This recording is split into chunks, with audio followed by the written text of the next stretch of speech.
So James, this is the first chance we've had to speak to you since you announced your captain and vice-captain for this season. Talk us through your decision to appoint Kyle Benedictus and Chris Hamilton into those roles.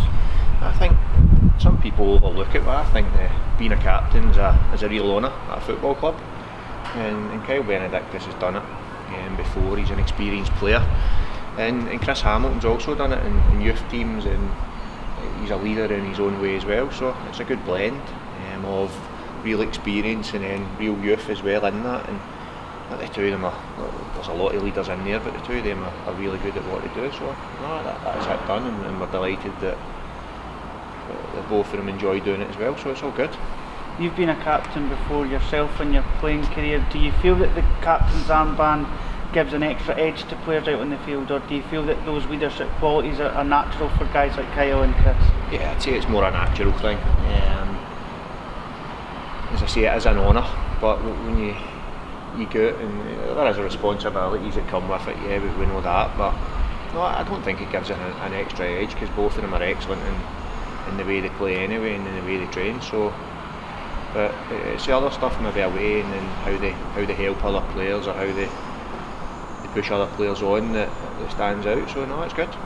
Speaking about the leadership and organisational skills, both of those players were key in our last match, albeit a couple of weeks ago, away to Queen of the South, to make sure in that second half, when there was a bit of pressure on us, that we came away with the clean sheet and 3 points. And you'll be delighted, despite a little break last week, that momentum could carry on into this Falkirk match.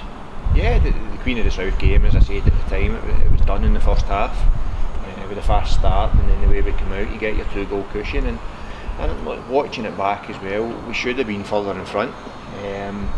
Then obviously we conceded a penalty, and it's great for Dennis, but I don't think that would have set us back too much. So as a team, they were excellent down there, and we'll look to take that into Saturday.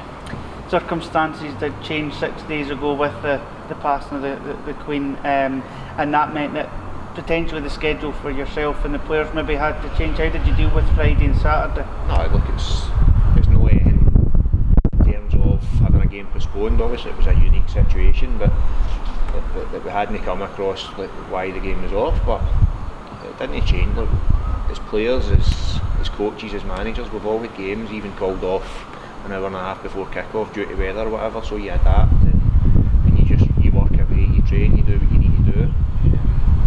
It didn't have any effect, no, it's okay. And how are the guys heading into the game on Saturday against Falkirk? Is there an extra spring in the step this week, knowing what the game means to the supporters? No, not at all. We know it's a big game, yeah, but we want to be involved in big games. We're a football club that, again, over the time has played in a lot of big games, and we want to play as managers, staff, players. We want decent crowds, which we're expecting on Saturday, which is great, and we want that. But how we keep, we're a good crowd against Airdrie, we were a good travelling support down to Dumfries, but that's down to the players and the way they've played, the way they're giving everything for the football club. So we keep them doing that, they'll come back, and as I say, yeah, there's a rivalry there, but it's 3 points, and that's what we're aiming for. What are you expecting from Falkirk? Good team. John's a very experienced manager. They'll come with a set way of playing that they don't really veer too much away from.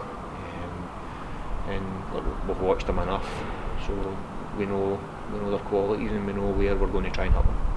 And in terms of team news, any update in terms of Paul Allen, Craig Whiting, for example? Craig's got a wee chance. Paul we should know more next week, but Craig's got a wee chance, yeah. But apart from that, everybody else is fine, yeah. And your final message to the supporters is just come along in as big as number as you could, and get right behind the boys for the full 90 minutes? Yeah, they'll do that anyway. They have been fantastic, and it's not a cliche. I'm not just coming out saying that. They have been fantastic. It was a big test against Airdrie when we conceded, how everybody would react, players, supporters, and I think it was positive. We should have won the game. We scored a very good goal. It was disallowed, and the way we finished that game, a lot of it was down to what we were getting from the stands. They were right behind us, they were pushing us on, and that'll be the same on Saturday.